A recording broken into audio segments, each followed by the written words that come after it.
Conferencia dictada en tercera cámara el día 20 de abril de 1977 por el venerable maestro Samael Aún Beor. Vamos a comenzar nuestra plática de esta noche. Espero que todos los hermanos pongan el máximo de atención.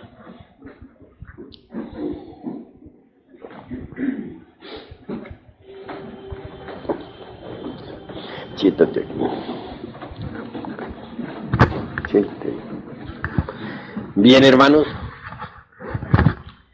En todo caso, es necesario irnos conociendo cada vez más a sí mismos, si es que en verdad queremos llegar a la autorrealización íntima del ser. Obviamente, necesitamos trabajar, como ya lo he dicho en mis pasadas cátedras, con el elemento fuego. El fuego en sí es una sustancia que ha escapado a todos los análisis químicos. Dicen los científicos que es el producto de la combustión, lo cual es absolutamente falso. Nadie sabe cuál es la naturaleza del fuego. Sabemos, por ejemplo, que en la atmósfera existe el oxígeno y el nitrógeno. No ignoramos que en el agua está el HO2, o sea, el hidrógeno y el oxígeno. Tampoco podemos ignorar que en la Tierra está el carbono. Pero, ¿cuál es en realidad la fórmula del elemento fuego?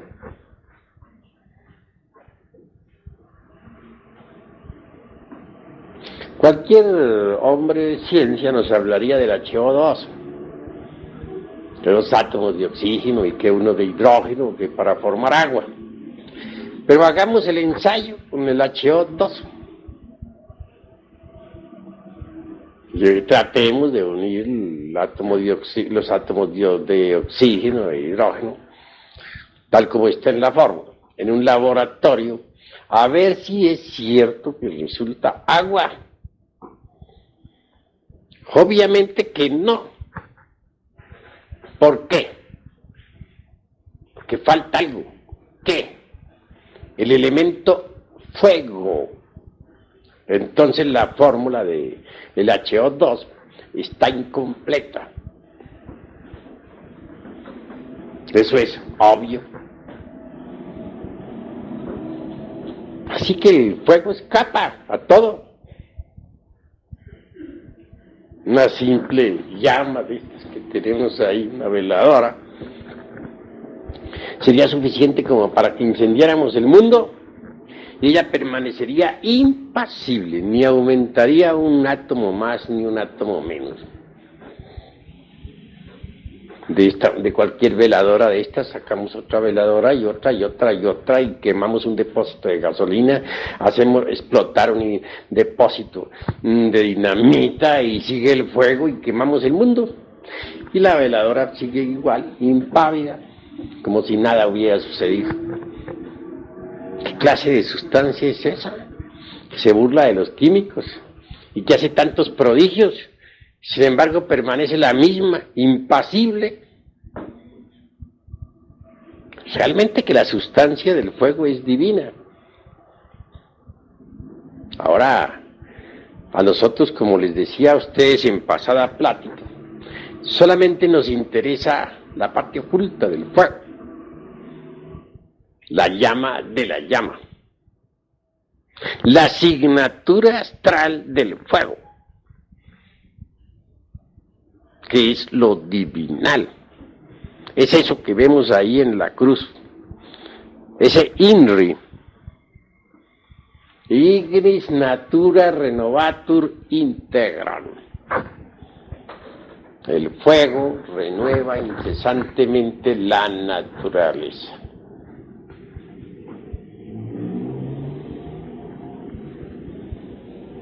Así que la liberación del ser humano no es posible fuera del fuego. Solo trabajando con el fuego podríamos nosotros conseguir la liberación final.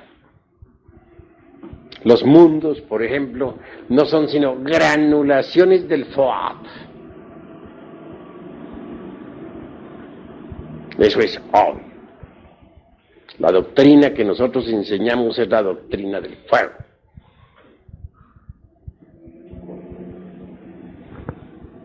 Los libros que hemos escrito han sido con carbones encendidos. Y entre el crepitar incesante de las llamas, hacemos llegar el conocimiento secreto a la humanidad. Bien sabemos que tras del fuego hay maravillas. Una vez a un elemental grandioso del fuego se le preguntó, ¿qué hay más allá del fuego?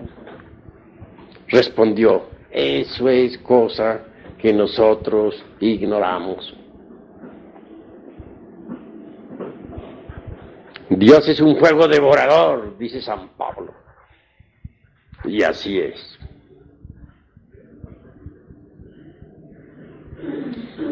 En pasadas pláticas dijimos que habían dos unos. El incognoscible a Elohim y el cognoscible Elohim. A Elohim es la seidad incognoscible e inmanifestada. En cuanto a Elohim o Elohim, es el ejército de la palabra, el ejército de la voz.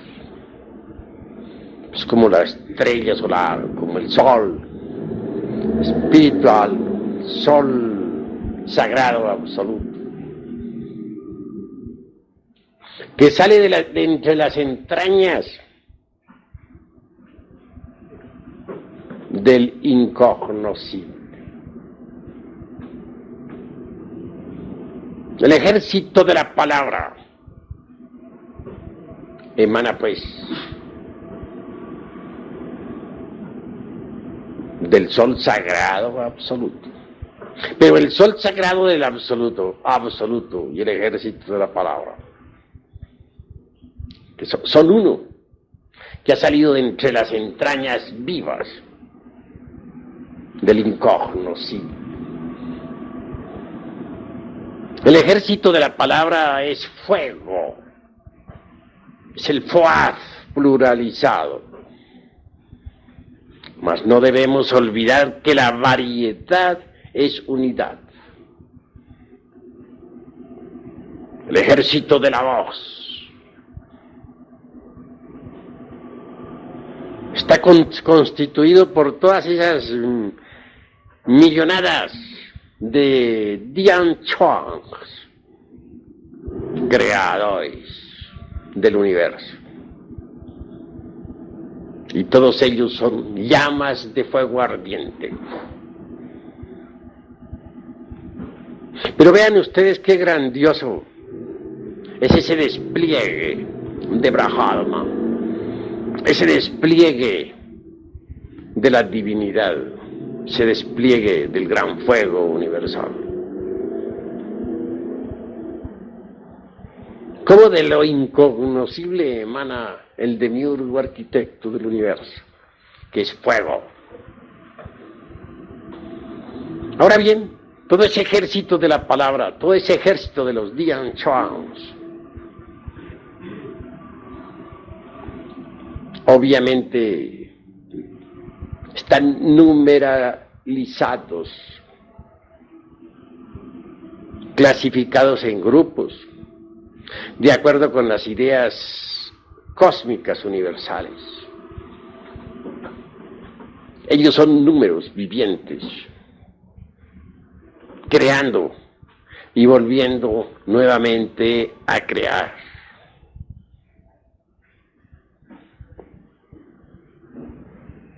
Conviene entender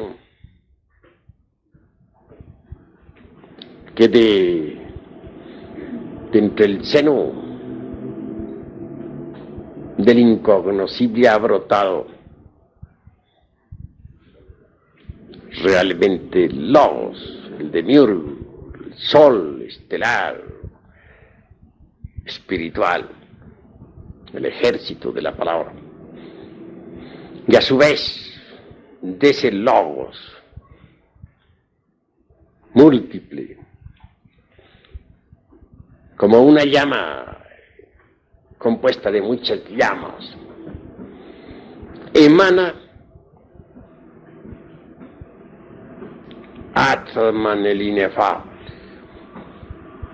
Atman es el íntimo en cada uno de nosotros. Nuestro espíritu divino e innombrable. A su vez de Atman se desprende Buddhi. ¿Y quién es Buddhi?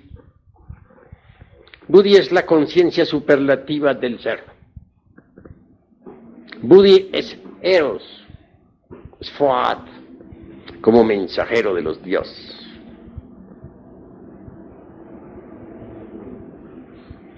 En los mundos superiores de conciencia cósmica, pueden los iniciados evidenciar el hecho concreto de que Atman siempre envía a Eros, o Fohat, o Buddhi, o la Valquiria, como diríamos en el lenguaje clásico de Wagner, a realizar determinados trabajos. De manera que Fohat, o Buddhi, es mensajero de Atman. Uno realmente se llena de éxtasis al comprender lo que es la realidad de Eros.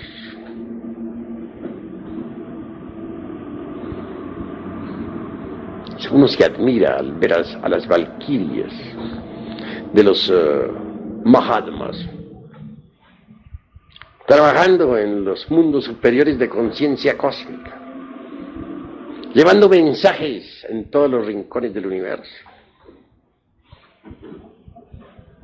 inefables, damas de indescriptible belleza. Las valquirias trabajan en los templos, las valquirias entregan mensajes, las valquirias ayudan a los Mahatmas.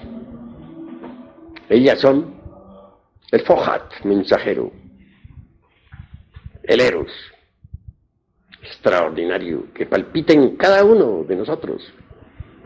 ¿Qué sería de nosotros sin Eros? ¿Podríamos acaso realizar la gran obra del Padre? Nosotros necesitamos de Eros para poder desintegrar los agregados psíquicos inhumanos que en nuestro interior cargamos. Así pues, la estrella que se ha desprendido del sagrado sol absoluto es el demiurgo creador del universo. Es la llama de la cual salen las 7 llamas santas. Esa llama es triple, pero de ella salen las 7 llamas. Es decir, de la llama triple sale el eterno Heptaparaparchino. Del 3 sale el 7. De la misma forma en que nosotros, con 3 velas ahí encendidas en el altar, podemos encender 7. Así también 3 formando una llama de 3 pábilos es el Logos, El logos como santo afirmar, el logos como santo negar, el logos como santo conciliar. Pero de esa llama triple se desprende el eterno Etapara Parchinoc, las 7 llamas. Atman, Buddhi y Atman Buddhi forman la mónada divina interior de cada uno de nosotros. Luego sigue el mana superior o alma humana, lo que de humano tenemos. Después viene esa mente que tenemos para pensar, que desgraciadamente está enfrascada entre los múltiples agregados psíquicos que constituyen el mí mismo, el sí mismo, el yo mismo, motivo por el cual decimos que no tenemos una sola mente, sino muchas mentes.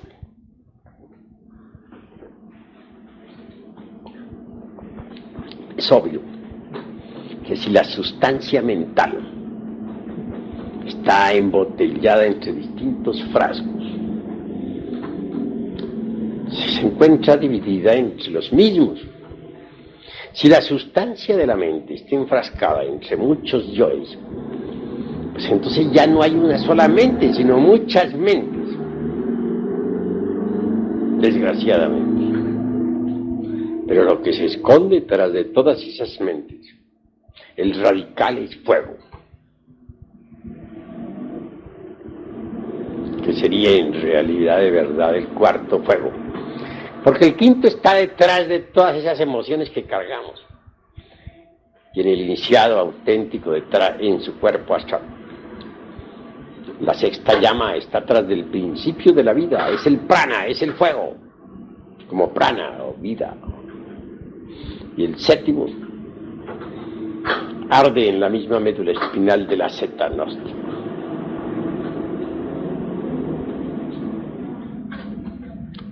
En realidad, de verdad, hablando desde un punto de vista de la anatomía oculta, diríamos que existen 7 serpientes, 2 grupos de A3, con la coronación sublime de la séptima lengua de fuego que nos une con el uno, con la ley, con el Padre.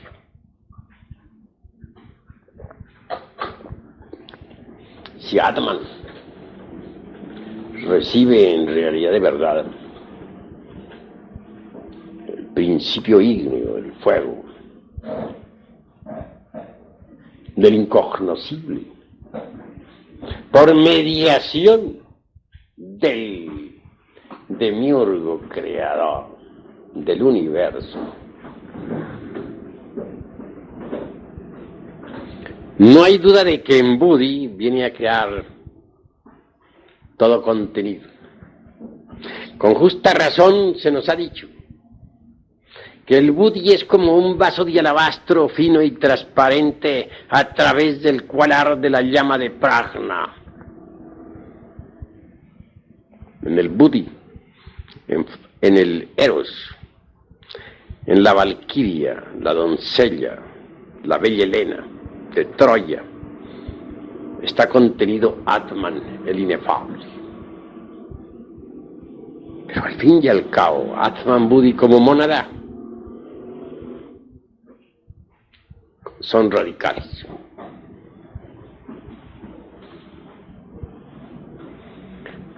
En una pasada cátedra dije que teníamos que trabajar con los 7 radicales.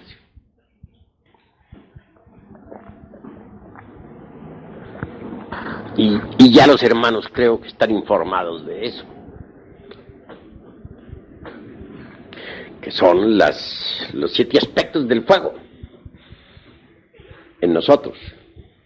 Las 7 lenguas de fuego en la anatomía oculta que emanan directamente del divino arquitecto del universo. Eso es obvio y así hay que entenderlo. La seidad en sí misma, incognoscible, es lo fundamental. De ella emana el fuego. Sat es seidad. Y de la seidad emana el fuego. es decir, el demiurgo arquitecto. Pero hay un punto sobre el que yo quiero recalcar esta noche, que si bien es cierto que el santo afirmar, el santo negar y el santo conciliar, es decir, el logo interior de cada uno de nosotros, es radical. Es el Buda íntimo de cada uno de nosotros, porque cada cual carga su Buda íntimo, aunque no lo haya encarnado. Ese Buda íntimo, a su vez, emana de Adi Buda. Y Adi Buda es el incognoscible. Individualizando, diríamos que cada uno de nosotros tiene su Adi Buda en el incognoscible espacio abstracto absoluto.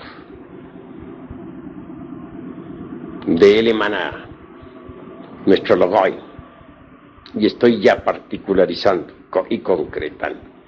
Y del logoi, a su vez, emanan los 7 aspectos del Foat, del fuego. Cuando digo que hay que trabajar con el fuego, debe ser todo bien entendido. Debemos tener un poco de conciencia más grande sobre lo que es el fuego. Hay que entenderlo mejor. La madre Kundalini de que tanto hemos hablado es fuego. Es el Fohat en nosotros, en nuestra anatomía oculta. Es una variante de nuestro propio ser, pero derivado. Si necesitamos trabajar con el fuego, con ella, porque ella es la portadora del fuego. Ella, la serpiente ígnea, se revuelve aterradoramente entre los candeleros del templo. Esa cobra sagrada de los grandes misterios es fuego, que crepita entre el aura del universo. Solo ella puede reducir a cenizas los agregados psíquicos inhumanos que en nuestro interior cargamos. No es fácil cosa poder desintegrar la totalidad de los agregados psíquicos. Piensen ustedes en que se procesan estos agregados en 7 niveles del ser. Hay santos que han logrado desintegrar agregados hasta en 5 y 6 niveles. Muy raro es aquel que logre desintegrar los agregados psíquicos en los 7 niveles del ser. Resulta que en los últimos niveles, especialmente en el 7º, tales agregados se vuelven terriblemente sutiles y suelen ser espantosamente difíciles. Si el iniciado no es lo suficientemente comprensivo, puede fracasar en la gran obra. En los niveles superiores del ser existen cosas que sorprenden. Las máximas morales no sirven para el 7º nivel de trabajo, ni aun para el 6º. Los códigos de ética salen sobrando. Los conceptos que uno tenía basados en interpretaciones meramente superficiales sobre las sagradas escrituras que han destruido, etcétera. Si el iniciado tiene que independizarse no solamente de las fuerzas del mal, sino también hasta de las fuerzas del bien. Tiene que pelear contra las potencias del mal y contra las potencias del bien. En última síntesis, el bien se vuelve mal. Y muchos aspectos que parecían del mal se vuelven bien. Y hay que pasar más allá del bien y del mal. Y conocer lo bueno de lo malo y lo malo de lo bueno. Las estructuras dogmáticas de la ética convencional, en el fondo solo servirían de escollo para el que marcha por la senda de la autorrealización.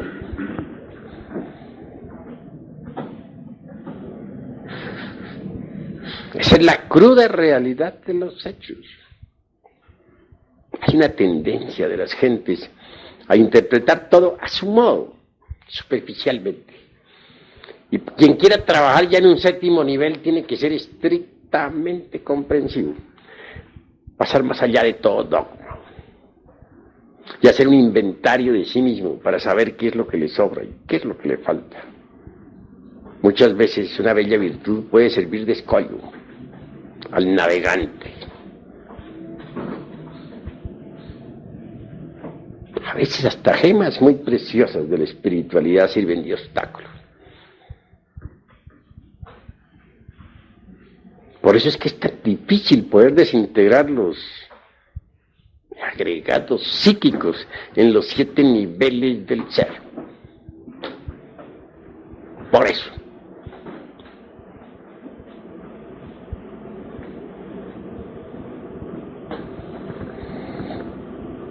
Por otra parte, hay que aprender a manejar los 5 cilindros de la máquina orgánica.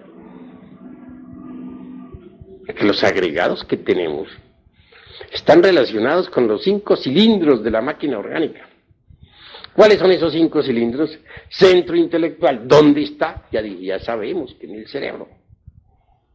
Centro emocional, ¿dónde está? El corazón, plexo solar, sistema y centro del sistema nervioso grave simpático. Centro motor, ¿dónde está? Parte superior de la espina dorsal. Centro inferior instintivo, ¿dónde está? En la parte inferior de la espina dorsal. Y el centro sexual, en el sexo.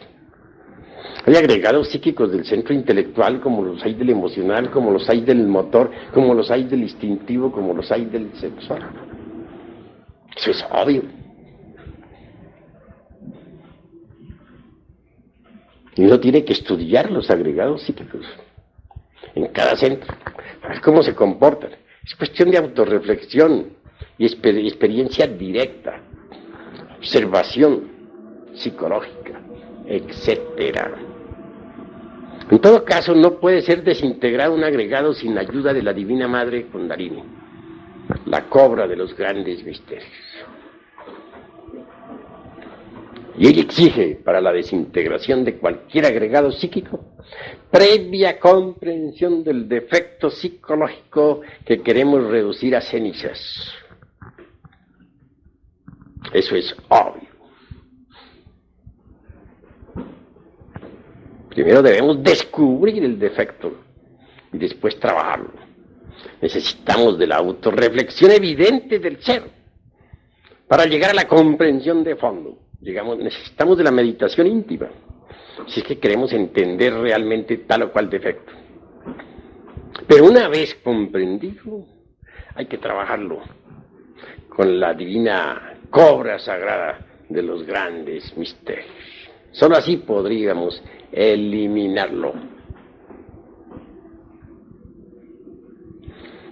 Y repito, cualquier defecto está relacionado con algún centro de la máquina orgánica. Más con ayuda del fuego ese que viene desde el demiurgo creador del universo hasta la manifestación, a través de todos estos niveles del ser. Podemos reducir a cenizas cualquier elemento psíquico indeseable. No tienen que familiarizarse ustedes un poco más con el fuego. Aprender a sentir con el fuego, aprender a pensar con el fuego, adorar el fuego, como lo hacen los parsis. Tanto los cristianos cuando exclaman Dios es un fuego devorador, como los parsis que adoran el fuego, como los miembros de cualquier tribu maya o tolteca o zapoteca o inca que rinden tanto culto al fuego. En el fondo pertenecen al más puro paganismo y al más delicioso esoterismo crístico. Mis caros hermanos, de entre los centros que nosotros tenemos en nuestro organismo, no hay duda de que el más difícil de controlar es el centro emocional. Porque el intelectual, aunque cueste trabajo, al fin con ciertas disciplinas más o menos lo vamos controlando. El motor, que es el que produce los movimientos, que está situado en la parte superior de la espina dorsal, es controlable también.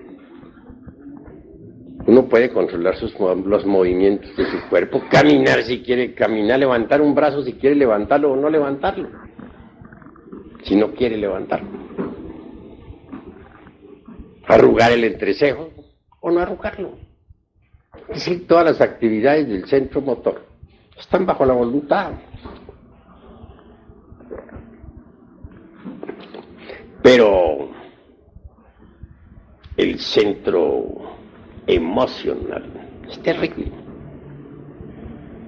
Esa cuestión de las emociones negativas, del sentimiento y de los sentimentalismos, etcétera, se torna difícil de poder controlar. En el Indostán, por ejemplo, dicen, comparan el centro emocional a un elefante. Un elefante loco, por ejemplo, ¿qué hacen en el Indostán para controlarlo? Le colocan de lado y lado dos elefantes sanos, cuerdos. Se los amarran para que no se vayan. Y entonces esos dos cuerdos logran al fin enseñar al loco a ser cuerdo. Y al fin el elefante loco queda cuerdo. Es un sistema que usan los indostanes. Está bueno. El centro emocional es un elefante. El intelectual es otro elefante. Y el motor, otro elefante. El centro motor instintivo sexual.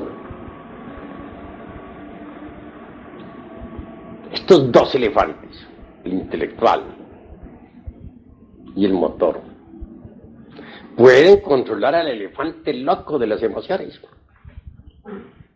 Si en un momento queremos estallar así de desesperación o de angustia, es decir, nos hemos identificado con alguna emoción negativa y estamos mal, ¿qué debemos hacer? Acostarnos en la cama, relajarnos y poner la mente en blanco.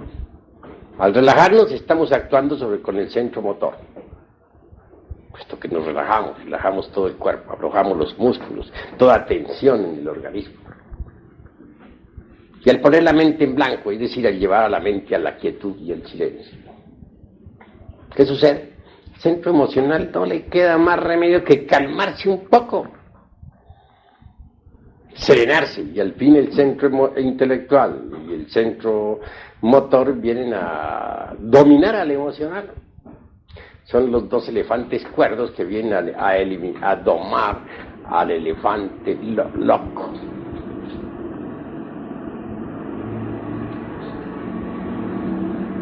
También es posible controlar a las emociones inferiores mediante las emociones superiores.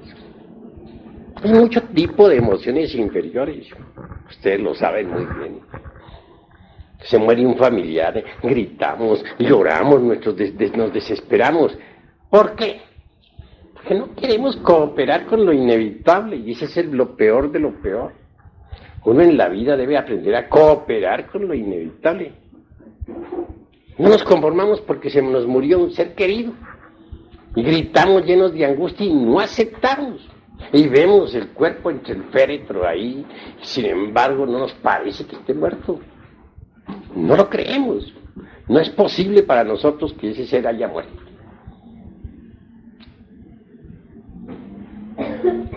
Y entregamos a la angustia y a la desolación.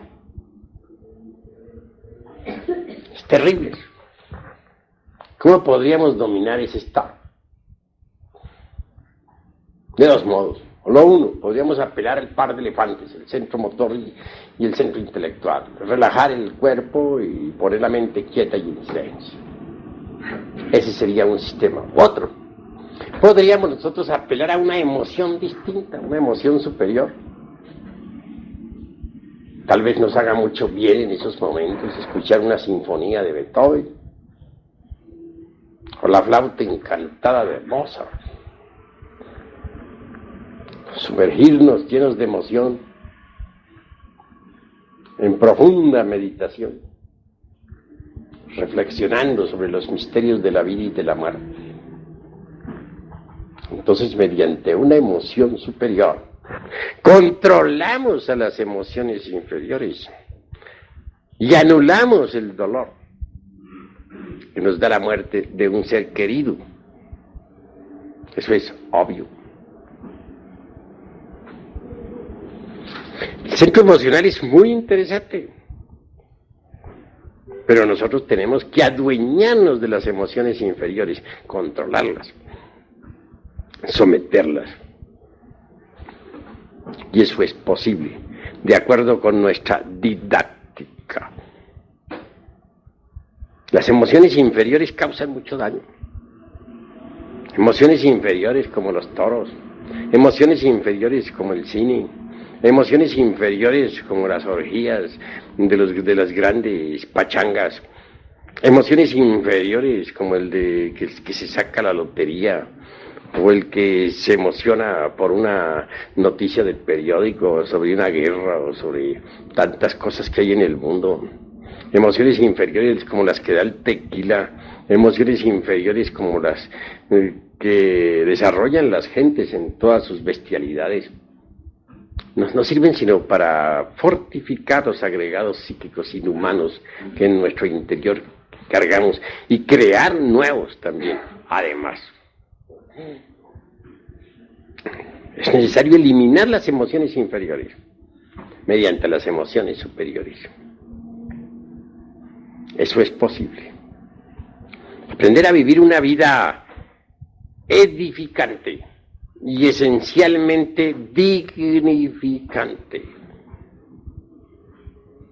Eso es fundamental. De lo contrario, no sería posible progreso alguno. ¿Cómo? ¿De qué manera? También necesitamos de ser más sinceros con nosotros mismos, a fin de desarrollar el centro emocional superior y liberarnos de las emociones meramente negativas y superficiales. Hay gente que es cortés con nosotros, son decentes. Hay gente que le brinda amistad a la otra gente. Pero ese es el aspecto público o exotérico, dijéramos.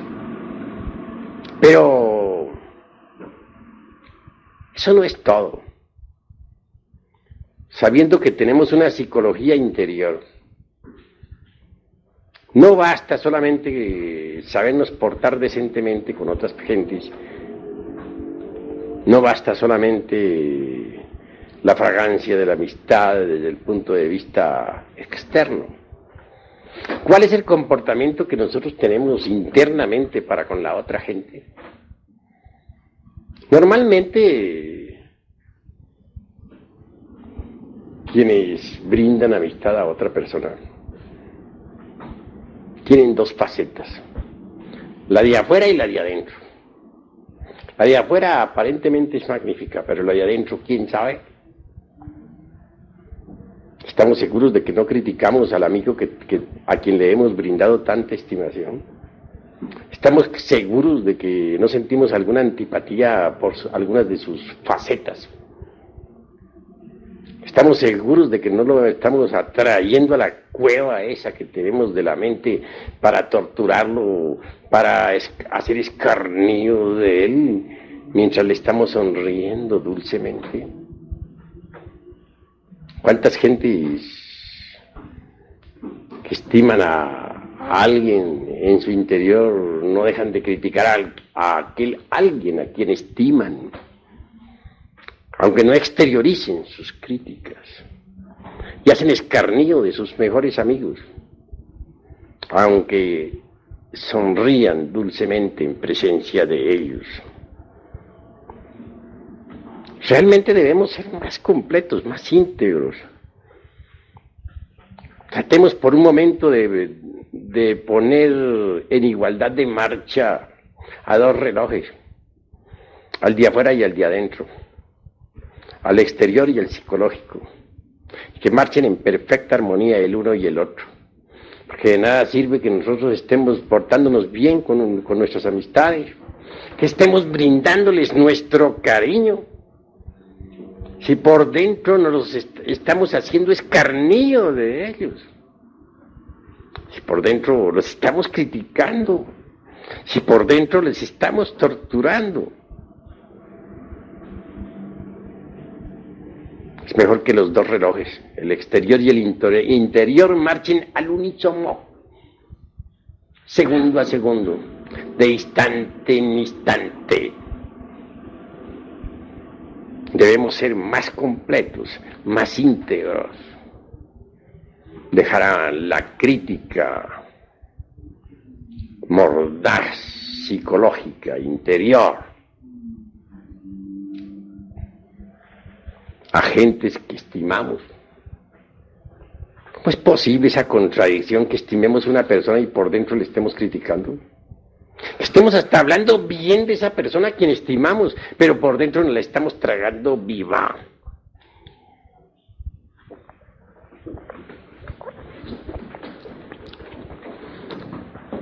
Ahora, ustedes deben saber muy bien que dentro de cada uno de nosotros vive mucha gente, todos los yoes.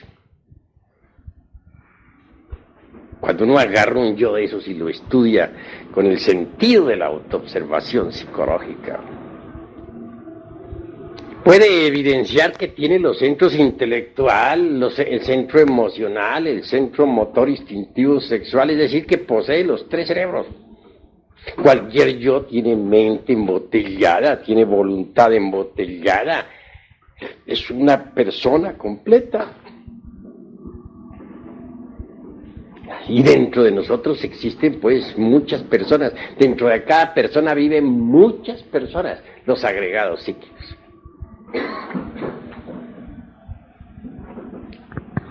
Así, cualquier amistad que tengamos nosotros merece que sea debidamente, dijéramos, tratada. ¿Tienen ustedes un amigo, por ejemplo? Hay cosas del amigo que les gustan a ustedes y hay cosas que les disgustan a ustedes. Ustedes son amigos de algún yo de su amigo, o de unos cuantos yoes de su amigo. Pero hay otros yoes de su amigo que les molesta a ustedes, que les causa antipatía. Porque tenemos que tener en cuenta que dentro de cada persona se manifiestan muchas personas. Ustedes suelen hacer amigos de determinados agregados de tal o cual amigo, de tal o cual persona. Pero no son amigos de todos los agregados del amigo ese en cuestión. Por eso dicen, hay cosas de este amigo que me gustan, hay cosas que me disgustan, tiene cosas buenas, tiene cosas malas. Esa es la forma que nosotros tenemos para hablar. Sí, depende del tipo de agregado que esté en un momento dado hablando. Entonces la amistad que sentimos por otros no es completa. Solo sentimos amistad por unos cuantos agregados de esa persona. Pero no sentimos cariño por los otros agregados de esa otra persona. Puede que a esa persona a quien física, físico-psicológica, a la cual estimamos, puede que tenga agregados psicológicos que no estimamos. En determinadas horas dicha persona nos cae pesada, precisamente porque se están expresando otros agregados con los cuales no tenemos amistad. Esa es la cruda realidad de los sexos. Si tuviéramos un yo permanente, diríamos, soy amigo de fulano de tal, en forma total, completa. No le encontraríamos peros ni tachas de ninguna especie. Pero resulta que no hay un yo permanente, sino muchos. Entonces, a cuál agregado de esos, o a cuál yo de esos, del sujeto XX es que nosotros estimamos? No será a todos. Por eso necesitamos ser comprensivos en esto de la interrelación. ¿Por qué pelean los amigos? Sencillamente porque de pronto interviene dentro de la personalidad un agregado que no es amigo del amigo. Entonces viene la discordia. Pero si luego ese agregado se retira e interviene otro que sí es amigo del amigo, hacen las paces. ¿Qué fatuos son entonces las amistades? No son completas. Y no son completas porque no son comprensivas. No entienden esto de la pluralidad del yo. Si no, serían completas. Sabrían disculpar los defectos del amigo y no reñirían con él. Falta ese conocimiento para que nosotros no riñamos con nuestros amigos, hacernos más conscientes de eso. Así mejoramos nosotros la interrelación, la convivencia. Existen simpatías que podríamos decir son mecánicas y antipatías mecánicas. Ni una ni otra sirven porque son mecánicas. A veces decimos fulano de tal me cae gordo. ¿Pero qué es lo que nos cae gordo de fulano de tal? Un agregado psíquico que posiblemente no es amigo de nosotros. Eso es todo. Nosotros no debemos tratar, pues, de hacer una simpatía a la fuerza con alguien que antipatizamos, sino, ante todo, descubrir cuál es la causa de la antipatía. Cuando descubrimos a base de reflexiones que esa antipatía es mecánica, la antipatía desaparece entonces por sí misma y queda la simpatía. Pues, ¿cómo podríamos o qué base podría servirnos para llegar a la conclusión de que una antipatía es mecánica? Yo digo que sencillamente comprender la pluralidad del yo. Es indubitable que dentro de toda persona viven muchas personas. Hay veces que en determinada gente, por ejemplo, en determinados sujetos se expresa algunos agregados que no nos gustan. Esto es mecánico. Reflexionemos en que dentro de esa persona que nos cae gorda, también hay agregados que pueden simpatizar con nosotros y ser serviciales y amigos. Que no todos los agregados que se manifiestan en un sujeto XX son desagradables para nosotros.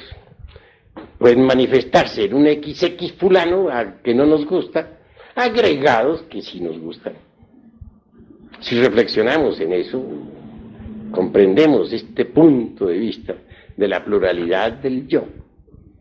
Desaparece la mecanicidad, la mecánica antipatía, que es tan perjudicial porque desarrolla cada vez más y más los elementos psíquicos inhumanos que están relacionados con el centro emocional negativo. Cuanto más vayamos nosotros eliminando los agregados del centro emocional negativo, más y más se irá desarrollando en nosotros el centro emocional superior.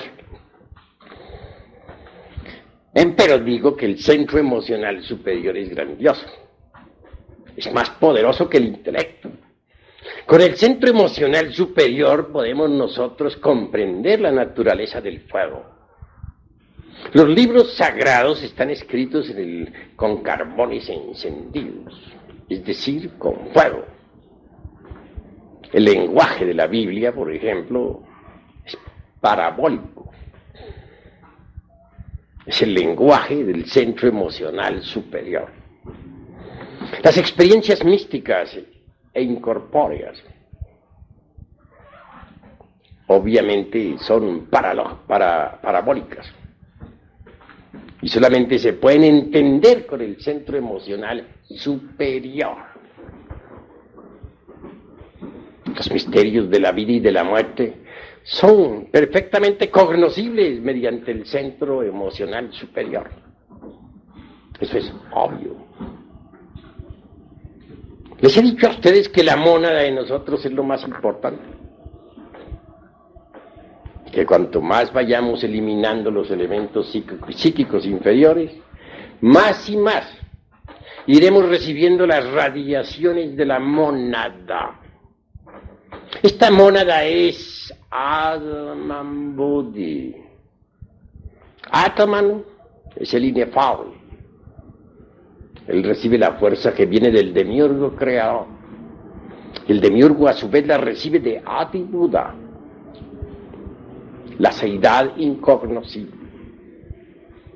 Atman, como desdoblamiento del divino arquitecto del universo, es inefable. Es lo que se llamaría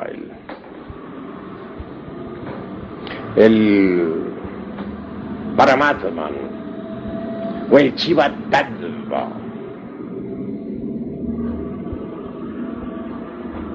Buddhi, a pesar de que es tan espiritual, resulta más corpóreo, dijéramos, más concreto que Atman. Buddhi, Eros, como principio ígneo. Obviamente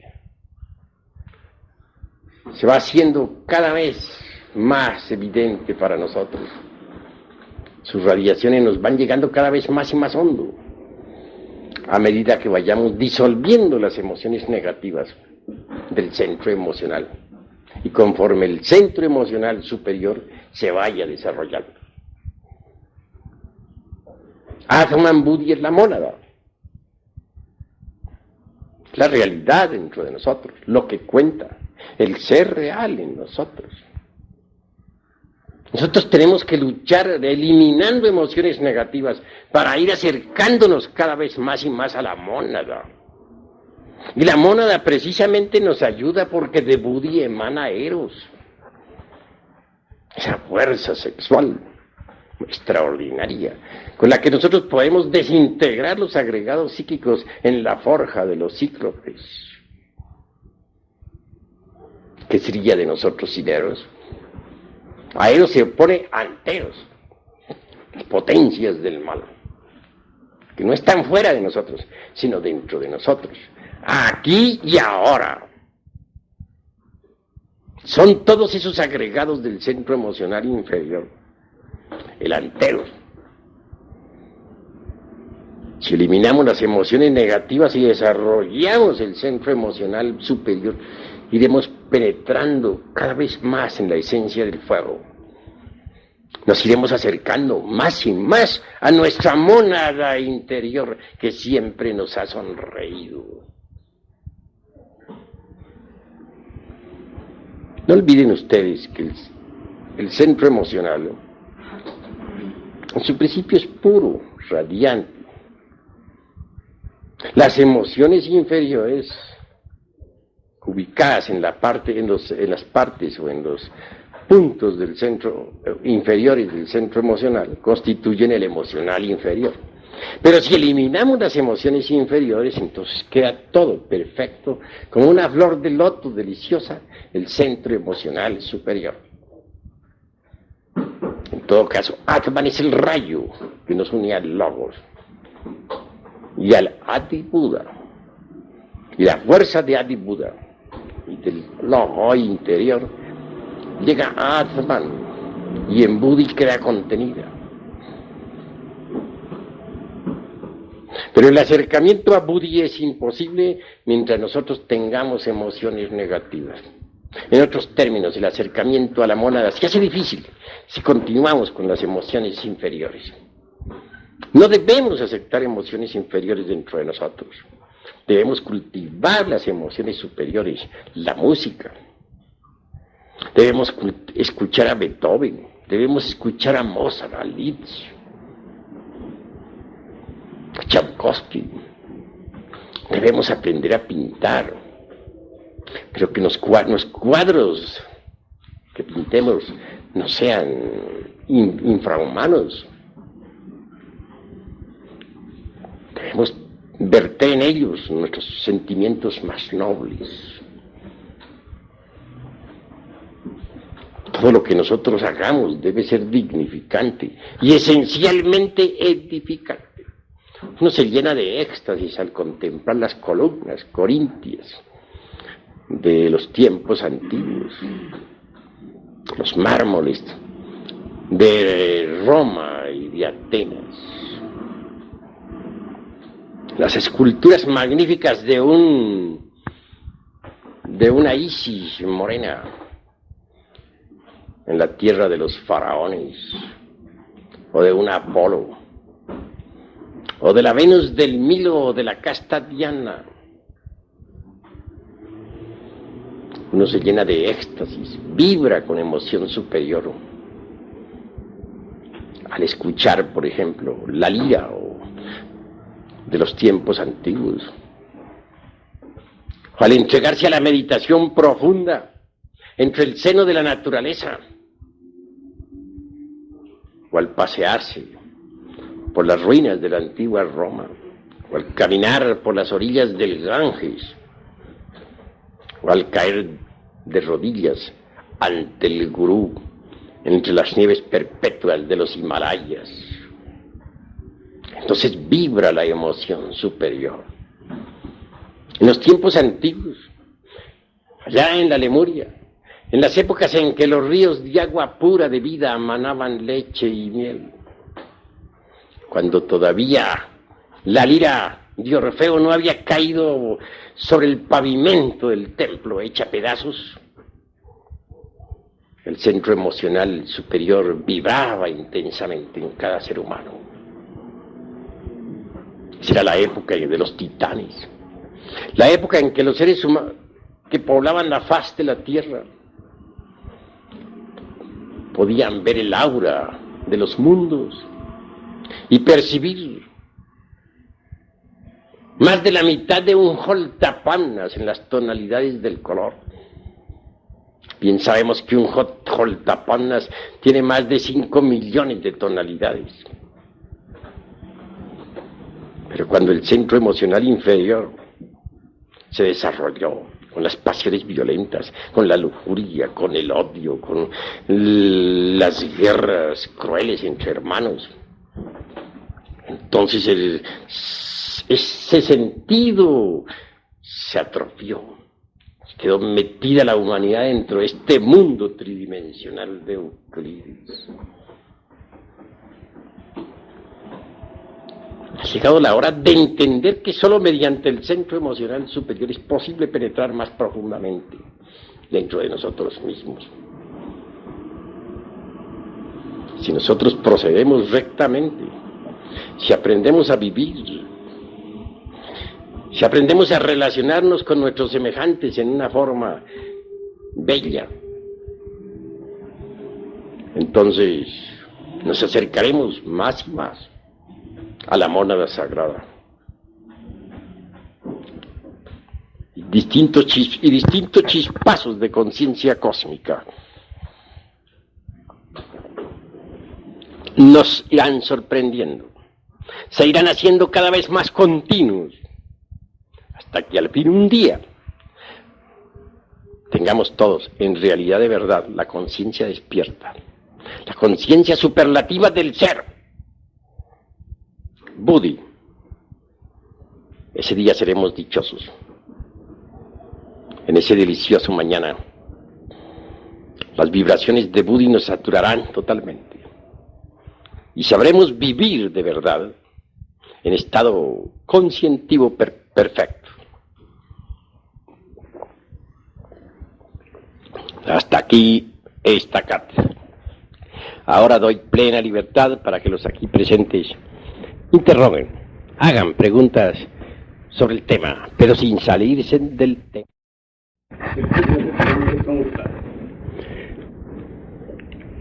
Ya ves tú cuán fácil es tergiversar la enseñanza. Tú lo haces con el corazón sencillo y sincero, pero después que tú digas eso, otro fulano la tergiversa un poquito más. Y el tercero la sigue tergiversando más. Y cuando la enseñanza llegue a toda la América, ya se estará diciendo, Samael Aún Weor está contra las virtudes, no más virtudes. Así se tergiversa la enseñanza. Y así se ha tergiversado la enseñanza de todos los hermanos mayores que han ayudado a la humanidad. ¿Qué quedó del budismo? ¿Me puedes decir tú? Gautama Sakyamuni habló contra el abominable órgano kundartiguador. Toda su doctrina fue contra las malas consecuencias de ese abominable órgano. Hoy tenemos un evangelio budista deformado completamente. Ya nada, casi nada queda del budismo antiguo. Todo ha sido deformado. No estoy pronunciándome contra las virtudes, aclaro. Debemos pensar correctamente. El agua es útil, es magnífica, es buena en el lavamanos, es buena en su recipiente, en el baño. Pero ¿qué dirían ustedes del agua metida en la sala, inundando las recámaras? Ya cambiaría todo, ¿verdad? Sería mala. El fuego está bueno en la cocina. También está magnífico ahí en las veladoras. Pero si el fuego en este momento estuviera quemando esta casa y llegaran los bomberos, ¿qué diríamos? Sería una calamidad, ¿verdad? Así toda virtud es buena en su lugar, pero fuera de su lugar es mala. Un misionero, como ustedes, está bien que dé las enseñanzas, que las divulgue por todas partes. Pero ¿qué tal que ustedes, en vez de divulgar las enseñanzas, entre las distintas gentes, por ahí en las calles, o en los lumiciales, o en las casas de familia, se fueran a los prostíbulos a divulgarla? ¿Estaría correcto eso? Sería malo, ¿verdad? Entonces el misionero se convertiría en ¿qué? Un malvado, ¿verdad? Muy bien. Pero no quiere decir que el misionero sea un malvado. Todo depende del uso que haga de sus virtudes. El dinero en sí mismo no es bueno ni es malo. Todo depende del uso que se haga de él. Si se emplea para el bien, es bueno. Si se emplea para el mal, es malo. Lo mismo son las virtudes. Son preciosas, son gemas inefables. Es claro que cada defecto psicológico eliminado deja el puesto libre para la cristalización de una virtud. Pero las virtudes fuera de su lugar son malas. Con ellas se puede hacer mucho daño también. No solamente a los demás. Uno puede dañarse a sí mismo con sus propias virtudes si no las sabe manejar. Quiero que entiendan esto los hermanos con una claridad perfecta. ¿Qué dirían ustedes, por ejemplo, de la violencia? ¿Será buena la violencia o no? ¿Qué me responden? ¿Cuál sería la respuesta?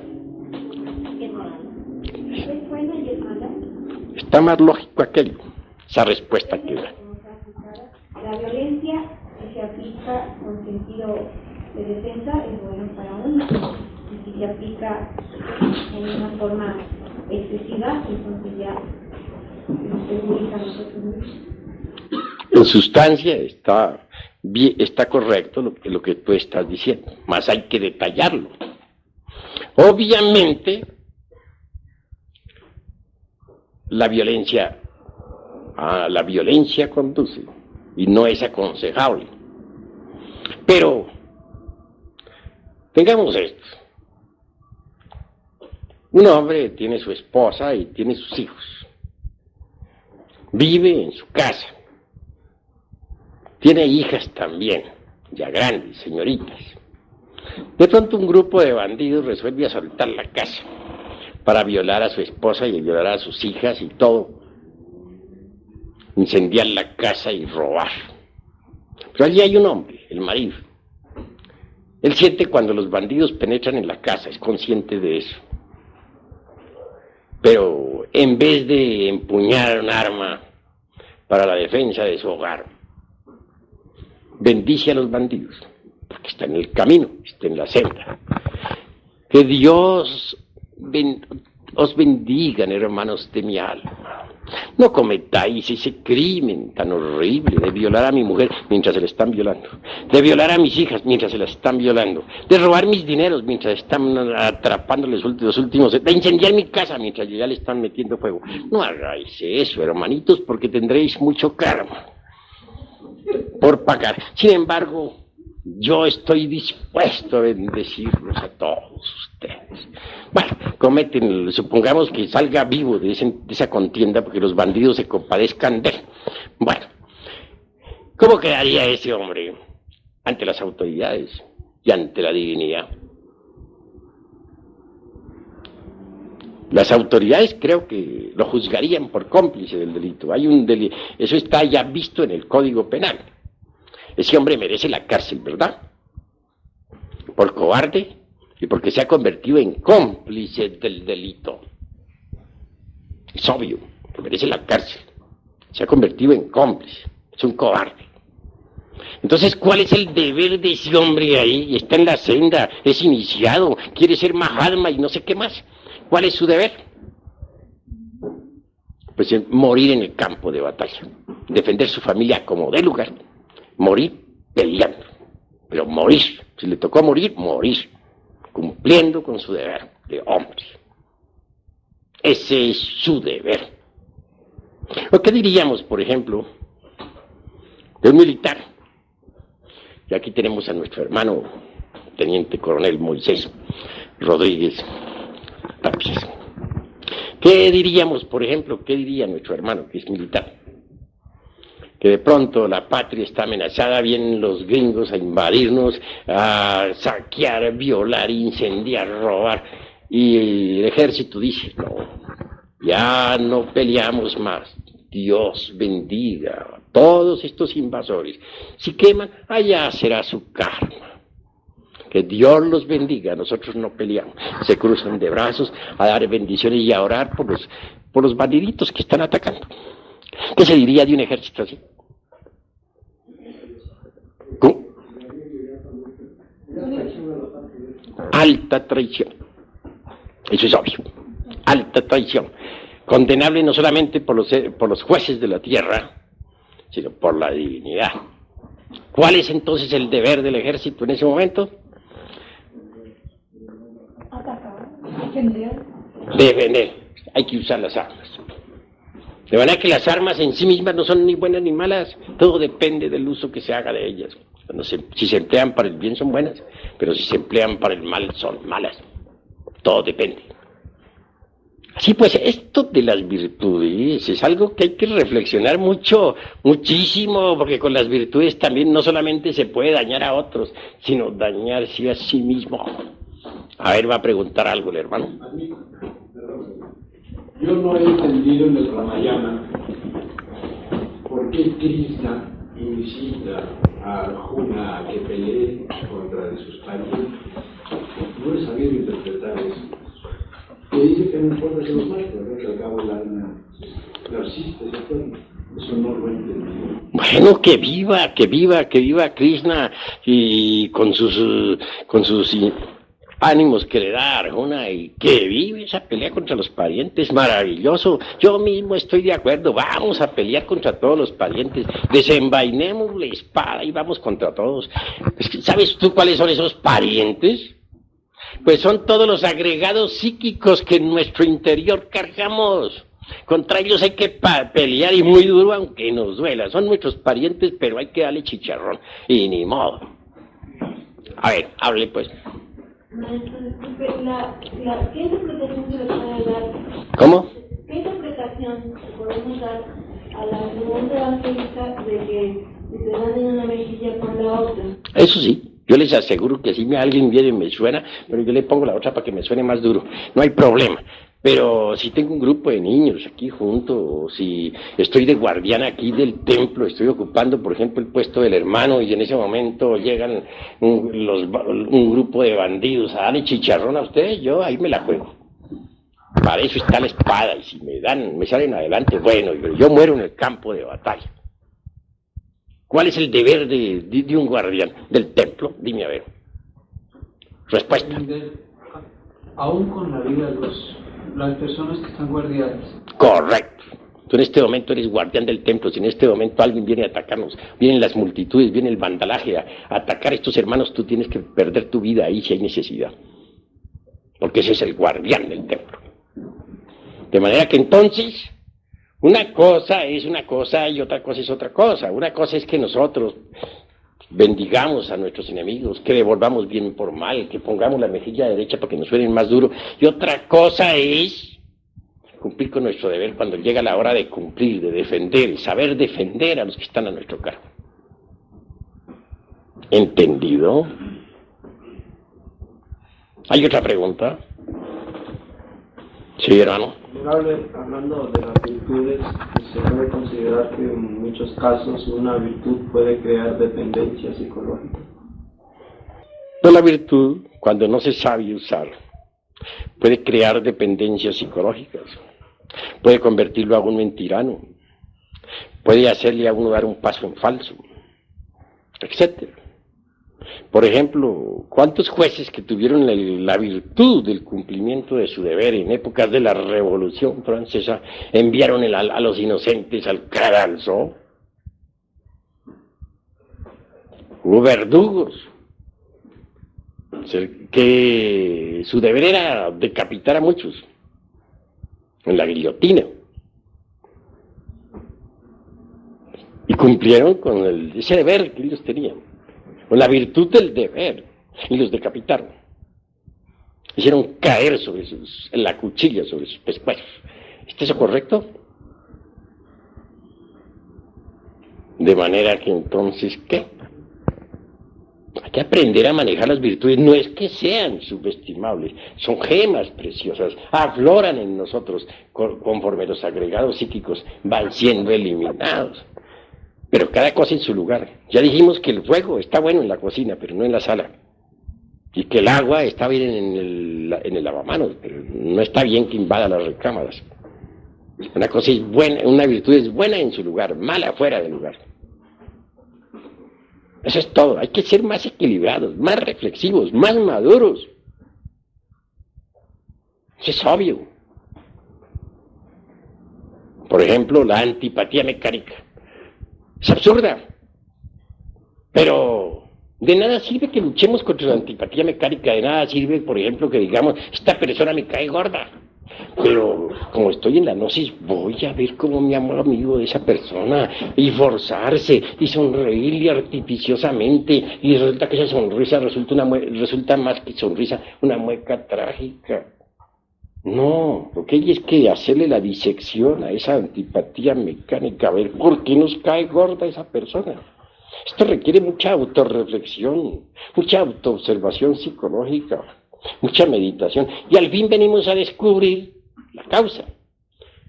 Una vez que hayamos descubierto esa causa, la desintegramos con ayuda de la Divina Madre Kundalini, con ayuda del fuego sagrado. Y entonces aflora en nosotros la virtud de la simpatía hacia esa persona. Una virtud, simpatía hacia esa persona que antes nos caía gorda. Hay que hacerse pues conscientes de todo, vivir una vida consciente, una vida más madura, menos mecánica. A ver, hermano. Maestro, la virtud se puede aprender. ¿Aprender? Pues hombre, jamás. Son gemas preciosas o flores del alma que nacen en nosotros cuando hemos eliminado tales o cuales defectos psicológicos. Tengamos, por ejemplo, que eliminamos nosotros la ira, surge en nosotros la dulzura. Que eliminamos la lujuria, en su reemplazo sí surge la virtud de la castidad. Que eliminamos el odio, en su reemplazo surge la virtud del amor. Y conforme vayamos eliminando estos defectos psicológicos, las virtudes van surgiendo en su lugar. Por eso decimos que necesitamos cristalizar alma en nosotros. Y el alma es puro fuego universal. Es fuego. Ese fuego divino, ese fuego inefable debe ir cristalizando poco a poco en nosotros. Pero no podríamos hacer cristalizar el alma en nosotros si no eliminamos los defectos de tipo psicológico. A medida que vayamos eliminando cada agregado psíquico, en su reemplazo irá cristalizando ya una virtud, ya un poder, ya una ley, etcétera. Eso se llama cristalizar alma. Y al fin, cuando todos los agregados psíquicos estén eliminados, solo quedará en nosotros el alma. Hasta el mismo cuerpo se volverá alma. ¿Qué es el cuerpo de un mutante? Es un cuerpo ya convertido en alma. Pero para cristalizar el alma en nosotros, que es puro fuego vivo, se necesita forzosamente eliminar los agregados psíquicos. Y esto solamente es posible pasando por grandes crisis emocionales. Porque esto no es cuestión meramente intelectual, no, hay que pasar, para eliminar un agregado psíquico, tiene uno que pasar por terribles arrepentimientos, llorar, desesperarse, darse contra el suelo y hasta azotarse si hay necesidad. Hay que sufrir muchísimo, arrepentirse, pasar por terribles, repito, amarguras. Si uno no pasa por esas crisis emocionales, pues no desintegra lo que debe desintegrar y no cristaliza las virtudes. Y no cristaliza el alma. Pero cuando uno logra cristalizar alma y se convierte todo en alma, entonces resplandece gloriosamente. Es una llama más de la gran hoguera, ardiendo entre la aura magnífica del universo. Así nos enseña la doctrina del fuego. Y así debemos nosotros comprenderlo. ¿Alguna otra pregunta? Eros es el fuego, y la Madre Divina es fuego también en nosotros. ¿Cómo se hace para que Eros nos asista para llegar a lo máximo de ese fuego en nosotros, que no se nos escape como agua? ¿Qué qué? Que no se nos escape. Es que Eros es fuego, el fuego sexual, que emana de la mónada. La mónada a su vez la recibe del logos. Ese fuego erótico surge concretamente desde la Valquiria, desde Buddhi, en la manifestación. No se escapa cuando no se derrama el vaso hermético, cuando el vaso que contiene el aceite permanece incólume. Pero si se derrama el vaso de Hermes, ese fuego erótico se escapa, se pierde, y entonces ¿con qué vamos a trabajar? Nosotros necesitamos del poder de la mónada, si es que queremos lograr eliminar los agregados psíquicos. Así se debe entender, así se debe comprender. ¿Hay algo más que preguntar? Sí. ¿Hasta dónde ese fuego se debe agitar? ¿Se debe qué? ¿O hasta dónde se debe trabajar con ese fuego? ¿Debe ser de forma también técnica? ¿O se puede llegar hasta agitarse ese fuego? El fuego se manifiesta o se debe usar, para ser más claro, durante todo el trabajo esotérico en forma perfecta, rítmica, porque hay tiempos de plus y hay tiempos de minus, hay tiempos de mahamantaras particulares y tiempos de mahapralayas particulares, tiempos de actividad y tiempos de reposo. A cada época de actividad debe sucederse una pausa magnética creadora. Que todo existe el biorritmo. A ver, hermano. Maestro, volviendo a lo de las crisis emocionales que usted mencionaba, ¿sería congruente que una persona que esté interesada realmente en realizar la gran obra pidiera a su ser lo hiciese pasar por esa crisis emocional? El ser es el ser y tiene muchas partes. ¿A cuál parte del ser te estás refiriendo? Por lo menos hacia el entrenador psicológico, al alumno particular. Cada parte del ser merece ser reflexionada, porque sabemos muy bien que de la llama única emanan las 7 llamas, y las 7 se multiplican por 7, y esas 7, y a su vez sigue así por otras 7, etcétera, etcétera, etcétera. De manera que, obviamente, uno solo hace una parte. Las otras partes del ser tienen que trabajar también. Eso es obvio. Cada llama está obligada a trabajar. Pero, obviamente, es la Madre Divina Kundalini, la esposa de Shiva, la obligada realmente a realizar el máximo del trabajo. Y en cuanto a las crisis emocionales, es cuestión del centro emocional superior. Es cuestión de comprensión. Cuando uno comprende lo absurdo que ha sido, cuando uno se da cuenta de que uno no es más que una piltrafa humana que no vale nada, entonces surge el arrepentimiento por todos los delitos cometidos. Y de ello deviene la crisis emocional natural, no fingida, sino sentida de verdad. Eso es todo. Cuando se dice que el agua es el habitáculo del fuego, ¿se está diciendo de que el fuego proviene del agua o es el fuego el primer elemento que le da vida a los demás elementos? El agua puedes tú analizarla. Encuentra la fórmula HO2. Pero esa H2 sin FOHAT quedaría incompleta. Hay que añadirle a la fórmula el FOHAT. De manera que entonces no podría existir el agua sin el elemento fuego, que es lo primordial, es lo fundamental. Cuando el fuego condensa, primero lo hace en aire, después en agua y por último en tierra. Tú puedes conocer los elementos químicos del agua, el HO2. Puedes conocer los elementos químicos de la tierra y saber lo importante que es el carbono.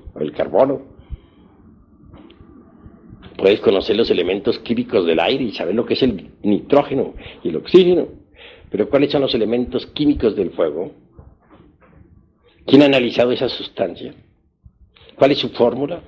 Hasta ahora es desconocida. ¿Por qué? Porque la expresión viva de la seidad es la reflexión del logos en el universo. De verdad que del fuego sale todo. Y si no trabajamos con el fuego, desintegrando nuestros defectos psicológicos, marcharemos por el camino del error. Maestro, Lucifer, pues, es el dador de luz, ¿no? ¿Qué relación tiene Lucifer en la Madre Divina de nosotros y en el trabajo en la planta? Pues Lucifer es el fuego, es el FOHAT, es el azufre de los alquimistas medievales. Obviamente es la reflexión del Christus cósmico o del Vishnu en nosotros y dentro de nosotros. Indubitablemente él desciende hasta las profundidades de sí mismo, de nosotros mismos. En cuestiones de esoterismo crístico decimos que es el diablo cuando todavía nosotros no hemos eliminado los agregados, porque en él se refleja entonces todos nuestros defectos. Pero si nosotros desintegramos nuestros agregados psíquicos, él resplandece. Y se integrará con nosotros para transformarnos transformarnos y convertirnos en mutantes. ¿Qué es un mutante? Es un hombre integrado con Lucifer. Eso es un mutante. Lucifer nos da todos los poderes, nos da el elixir de larga vida, nos da el poder sobre los elementos del fuego, de los aires, de las aguas y de la tierra. Pero para que Lucifer resplandezca en nosotros, se integre con nosotros, necesita primero ser blanqueado. Por eso dicen los alquimistas medievales: quema tus libros y blanquea el latón. Hay que blanquear el latón. Necesitamos blanquear al diablo. Cada uno de ustedes tiene al diablo negro como el carbón. Horrible. Necesitan blanquearlo. Y solamente lo pueden blanquear ustedes, cada uno de ustedes, desintegrando sus agregados psíquicos. El día que lo hagan, ustedes se integrarán con él y él con ustedes. Y les entregará él el tesoro escondido, el vellocino de oro. Y les dará todos los poderes. Antes no es posible. ¿Comprendido? ¿Alguna otra palabra? Cuando el arrepentimiento no surge debido a la multiplicidad del ego, tomar una determinación respecto a uno mismo que aparentemente puede ser mala, puede servirnos de base para comprender aquello de que hay obstáculos. Bueno, habla más claro, que no te estoy entendiendo. Barájamela más despacio, más claro, más despacio y más fuertemente. Cuando el arrepentimiento no surge mal, cualquier determinación que nosotros tomemos debido a la multiplicidad del ego para, digamos, para castigarnos como lo hacía San Antonio y San Francisco, eso que aparentemente podría ser una maldad, nos puede ayudar en el camino de la autorrealización para eliminar determinados agregados psíquicos. Bueno, en esto no hay dogmas. Esto lo que hay son inventarios, sumas y restas, multiplicaciones y divisiones. Hay que saber qué es lo que nos sobra y qué es lo que nos falta, sin dogmas. En primer lugar, lo que se necesita es saber si no surge el arrepentimiento en nosotros. Si verdad no surge es porque somos perversos. Porque cuando surge en nosotros es porque todavía no hay perversidad. Pero si no surge, somos demasiado malvados, demasiado perversos. Y, obviamente, mis queridos amigos, ¿qué hay en el arrepentimiento?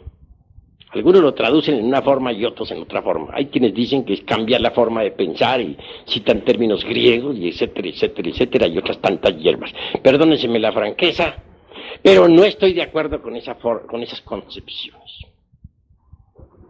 Cuando uno en realidad de verdad se enfrenta a su propia mónada divinal, que emana del sagrado sol absoluto, y mira hacia abajo lo que tiene en el fondo y se da cuenta de todas sus barbaridades, hay arrepentimiento. Trabaja con arrepentimiento, pasa por las emociones, y pasa por las crisis emocionales. Pero cuando uno se ha alejado tanto del sagrado sol absoluto, que ya las emanaciones, las ondulaciones cósmicas del sagrado sol absoluto no le llegan, porque está demasiado desviado, alejado, caído en la magia negra, es un caso perdido. En ese caso es un malvado. Y ese malvado tendrá que castigarse mucho a sí mismo. Necesitará pasar por horribles penitencias, obviamente. Necesitará ser muy sincero consigo mismo, demasiado sincero, a fin de que pueda en verdad desintegrar los agregados psíquicos inhumanos que en su interior carga. Pero antes de todo, si no le ha llegado el arrepentimiento es porque es un malvado, perverso. Ha llegado a la perversidad, porque una cosa es la maldad y otra la perversidad. El perverso ya no tiene remordimiento ni arrepentimientos. Es un caso perdido. Ya no lo tocan las ondulaciones cósmicas del sagrado sol absoluto. Por eso no siente ni remordimiento ni arrepentimiento. Se vuelve cínico y se convierte en habitante del reino mineral sumergido. Ingresa en el mundo de 96 leyes. Eso es todo. Pero, ¿cómo hacer en ese caso para lograr que el que no tiene arrepentimiento se arrepienta? Repito, necesitará apelar a mucha fuerza de reflexión para analizar sus defectos psicológicos y hasta hacer ciertas penitencias rigurosas y disciplinarse, etc. Bueno, he dicho. ¿Alguna otra palabra? ¿Alguna otra pregunta? Gracias a la pregunta de Lucifer, quería saber esto, he tenido esta inquietud. Uno encuentra que, según nos dice usted, en promedio tenemos un 3% de conciencia libre, ¿no? En promedio. Eso podría decirse que hay una parte de nuestro Lucifer que no está negro. Entonces, si vemos, pongamos como al Fausto en esto, ¿y cómo llama a su Lucifer, su digno demonio? No hay una fórmula exacta para uno trabajar con él o para uno invocarlo y que siga en Dios. Bueno, eso que detrás de esa pregunta hay un resorte de curiosidad, en el fondo. En el fondo hay un resorte de curiosidad. ¿Te gustaría trabajar con él sencillamente porque se ha oído hablar tanto sobre él? Habla Goethe, habla el doctor Fausto, encantador y mago. Se citen tantos textos que bien vale la pena intentar alguna amistad con él. Pero pregunto a los aquí presentes, ¿hay alguno que ya esté tan preparado como para trabajar con el señor Lucifer? Seamos sinceros. ¿Cuál de ustedes está preparado? Ninguno, ¿verdad? Primero démonos el lujo de morir y luego vendrá lo demás.